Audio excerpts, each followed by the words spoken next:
पाकिस्तान भारत का विवाद कम होने के बजाय आगे बढ़ता जा रहा है और लग रहा है कि पाकिस्तान को उसकी मंजिल तक भारत पहुंचा कर रहेगा, क्योंकि दिल्ली ब्लास्ट के बाद एक बार फिर तनाव बढ़ गया है और इस पर भारत सरकार का रुख देखकर लग रहा है कि पाकिस्तान को भारत बख्शने के मूड में नहीं है।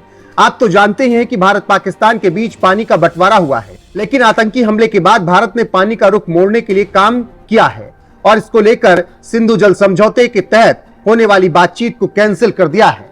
लेकिन पाकिस्तान चाहता है कि भारत बात करे, लेकिन पाकिस्तान की तरफ से हर बार ऐसे जख्म दिए जा रहे हैं जिससे दिल्ली काफी दुखी है और इस बार पाकिस्तान को ठिकाने लगाने के लिए कमर कस ली गई है। तभी तो जल संधि पर जो खबर आ रही है उससे पाकिस्तान का गला सूखने लगा है। खबरों की माने तो सिंधु जल समझौते के मुद्दे पर वियना में होने वाली बैठक में भारत ने भाग लेने से इनकार कर दिया है, जबकि पाकिस्तान ने बुधवार को कहा कि सिंधु जल संधि के तहत 17 से 21 नवंबर तक होने वाली बैठक में भाग लेना है। पाकिस्तान इस संधि को दोबारा बहाल करने के लिए परेशान है। ऐसे में वो लगातार इस मुद्दे को कई मंचों से उठा रहा है। भारत ने दिल्ली ब्लास्ट के बाद एक बार फिर इस संधि पर कोई भी बातचीत करने से इनकार कर दिया है।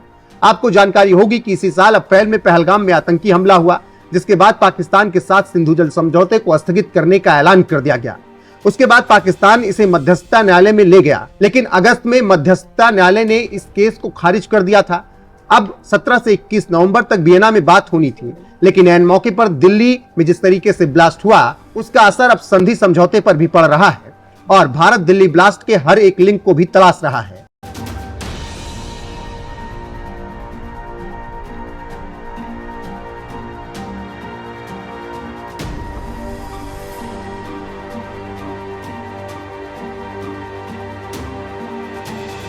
अब हम आपको बताते हैं कि आखिर सिंधु जल समझौता क्या है और क्यों पाकिस्तान का गला सूख रहा है और इसका क्या कारण है। पाकिस्तान इस बातचीत के लिए काफी परेशान था।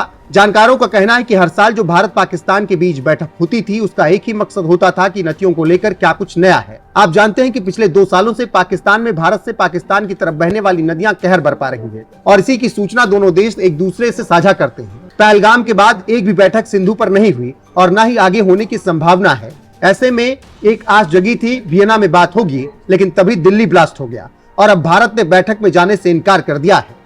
इसी से पाकिस्तान की परेशानियां बढ़ गई हैं। सिंधु समझौता 1960 में विश्व बैंक की मध्यस्थता से जुड़ा हुआ है, जिसमें भारत पाकिस्तान के बीच नदियों का बंटवारा हुआ। 1960 में जो समझौता हुआ उसमें 6 नदियों का बंटवारा हुआ। भारत को पूर्वी नदियों रावी, व्यास और सतलुज मिली, तो पाकिस्तान को सिंधु, झेलम और चिनाब मिला। लेकिन आतंकी घटना के बाद रिश्तों में तनाव है और समझौता रद्द। जानकार कह रहे हैं कि सिंधु जल समझौते को चालू करने के लिए पाकिस्तान ने कई लेटर लिखे, लेकिन भारत ने कुछ भी सुनने से इनकार कर दिया है। भारत का एक ही आरोप है कि पाकिस्तान आतंकी भेजता है और भारत में खून खराबे करता है और सिंधु समझौते को लेकर भारत की एक ही मांग है कि आतंकवाद को बंद कीजिए, तभी बात होगी और पानी मिलेगा। भारत में जब तक आतंकी हमला होता रहेगा तब तक गारंटी भारत देता है कि पाकिस्तान को पानी नहीं दिया जाएगा। आदत से मजबूर पाकिस्तान जीना मरना छोड़कर अब केवल आतंकवाद को पाल पोस रहा है, तो भारत ने साफ इनकार कर दिया है वियना की बैठक में शामिल होने से। बाकी दिल्ली ब्लास्ट के लिंक खोजे जा रहे हैं। अगर पाकिस्तान का कोई लिंक मिलता है तो फिर पाकिस्तान के लिए कयामत बड़ी होगी।